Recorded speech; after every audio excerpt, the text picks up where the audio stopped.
पालखेड बंधारे धरणावर पालखेड बंधारा धरण. ते बघा किती मोठं त्याचं आलं पात्र आहे. इकडं फिरवा असं इकडं बघा किती मोठं पात्र आहे.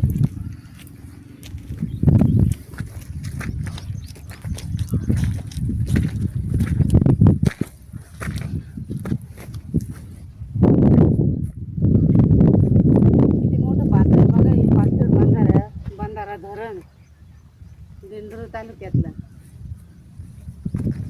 हे बघा किती मोठं, एवढा मोठा पसारा आहे. किती मोठं धरण आहे दिंडोरी तालुक्यात पालखेड बंधारा धरण. हे बघा किती मोठं त्याचे नजर पण पुरत नाही, एवढं मोठं पात्र आहे ते. हे बघा आता आम्ही धरणावर आलो.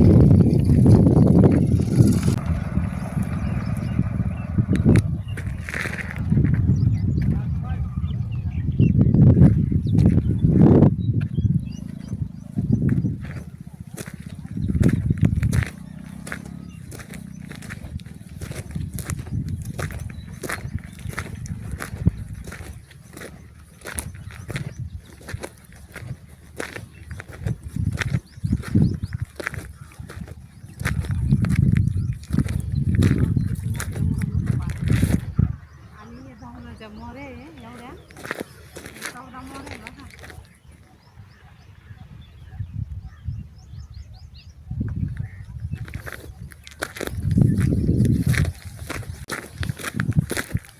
हे बघा या मोरे एवढ्या, हे 14 मोरे आहे बघा. पालखेड धरणाचे ह्या मोरे सोडल्या का मग खाली पाणी येतं. कादवा, शिरसगाव, कोकणगाव, विंचूर तिकडं खाली पाणी जातं या धरणाचं. हे राजापूर या साईडला पालखेड आणि खाली मग खडसुक्यानं चिंचखेड, कुर्नोली, शिरसगाव, कोकणगाव तिकडं खाली विंचूरकडं पाणी जातं. ते बघा किती मोठा एवढा पसारा आहे धरणाचा. किती मोठं पात्र आहे. अजून एवढं पाणी, किती पाणी. बगळे उड्या मारतात तिकडं, मच्छी धरतात मच्छीवाले. आणि ह्या बघा 14 मोरे आहे. ह्या मोऱ्या सोडल्यावर खाली पाणी जातं. हे बघा बंधारा हा एवढा मोठा.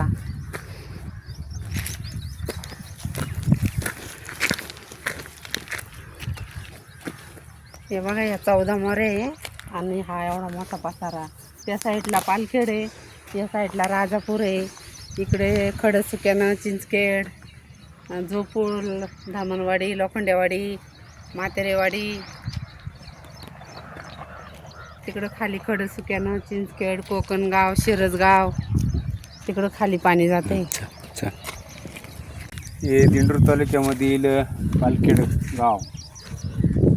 जुनं पालखेड इथंच होतं आणि आता नवीन वरती टेकडावर बसवलेले. आता हे पहिलं पालखेड होतं इथं आणि ते बंधाऱ्यात गेलं धरणामुळं. आणि हे किती 15 मोरे आहे का? 14 मोरे आहे त्या. 14 मोऱ्या आहे ह्या. आणि इथून सर्व खाली कादवा नदीला चिंचखेड, खडसुक्यानं, कुर्नोली, कोकणगाव, साकुरे, कोकणगाव इथून खाली पाणी मग जाते.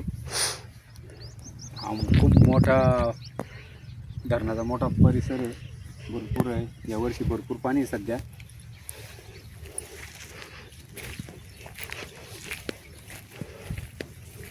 मागच्या वेळेस पाऊस चांगला झाल्यामुळं बरं आहे, धरणामध्ये थोडंफार आहे बुवा काहीतरी पाणी. मागच्या वेळेस खूपच कमी झालं तर, पण या वेळेस आहे पाणी धरणामध्ये.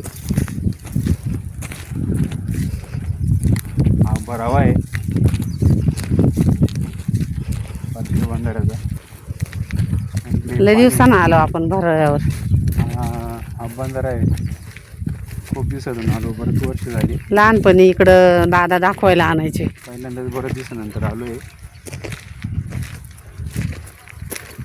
माझे वडील पाटबंधाऱ्या खात्यातच होते, तर आम्हाला नेहमी घेऊन यायचे बंधारा दाखवायला. नेहमी धरण दाखवायला घेऊन यायचे आम्हाला. मच्छी पकडून राहिली ते बघा मच्छीवाला. गाडीच्या टुपावर कोण निघत हं? गाडीच्या टुपामध्ये हवा भरलेली नाही. त्या हवेवर बसून तो मच्छीचं जाळं पसरवतोय. मग तो संध्याकाळी किंवा उद्या सकाळी काढायला येईल. आता जाळं पसरवून राहिला तो, मग ते धरणातले मासे पकडतो. मग आजूबाजूच्या खेड्यामध्ये ती विक्री करायला नेतात. त्यांचं कॉन्ट्रॅक्टर राहतं ते, त्या पद्धतीनं ते. हां, आता चिलापी सध्या आहे. आता चिलापीचंच बियाणं राहतात आणि चिलापीच जास्त असते. पहिली वाडस मोठमोठाले मच्छी राहायचे. ते मच्छीचे नाव आता तो पकडू राहिला, आता ते जाळं टाकू राहिला. मग नंतर तो जाळं टाकून मग संध्याकाळी किंवा उद्या सकाळी त्याच्यामध्ये मग मच्छी अडकतात ते धरण्यासाठी येतात ते. बघा ना मच्छी कशी उड्या मारून राहते ते खाली. ते तिकडे त्या पानकोंबड्या पण भरपूर असतात. काही लोक पानकोंबडे पण धरतात. तेलकट असते, चांगले असते, ते खातात. ते पण खातात लोक. खाली बुडत आणि परत वर निघातात. ते तिकडं गाई चारी लोक नदीला, बंधाऱ्याच्या कडेला गाई चारत्या, पाणी प्यात्या. मस्त आहे तिकडं. कोणती ऊन पण खूप लागू राहिलं आता. ऊन भरपूर आहे, त्यामुळं पाण्याची पात्रता कमी होऊ राहिली आता. ते बघा ना पानकोंबड्या कशा त्या तिकडं बगळे. ते 2-3 मच्छी मारले, लांब आहे ते. आता जाळं टाकू राहिले. तिकडे सगळे खडक उघडे पडले.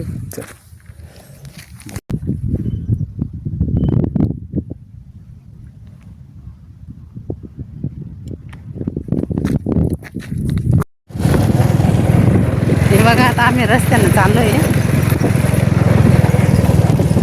भराव्याने चालले. हा चिंचखेडचा पाट आहे. हा चिंचखेडला जातो हा पाट.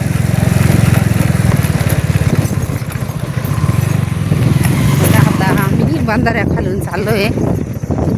हा रस्ता आहे.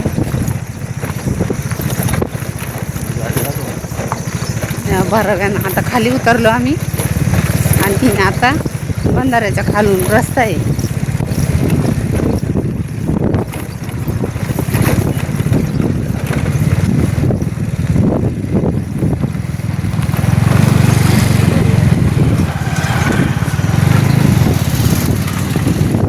बघा बंधारा, मोऱ्या बघा. हे 1 2 3 4 5 6 7 8 9 10 11 12 13 14 15 मोरे. 15 कपडे.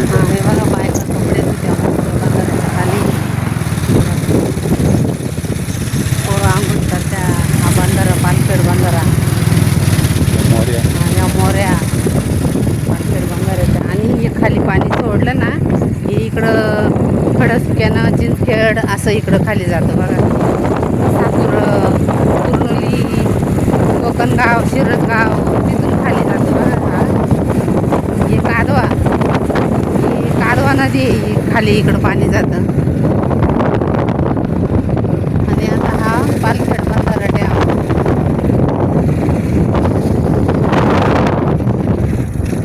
बघा हे डॅम आहे.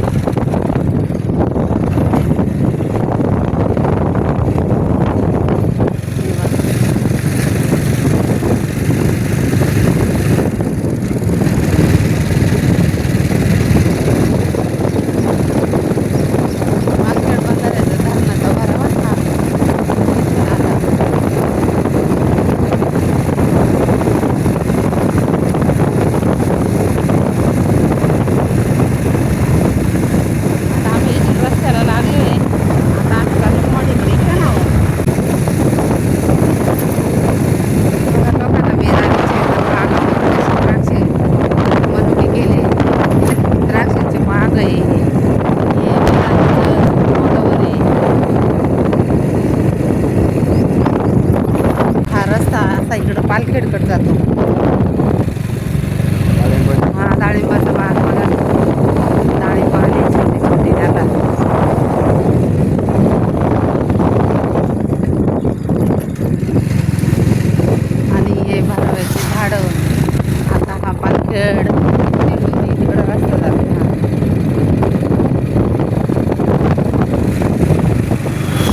आता असा संपला हा भरावा इथं.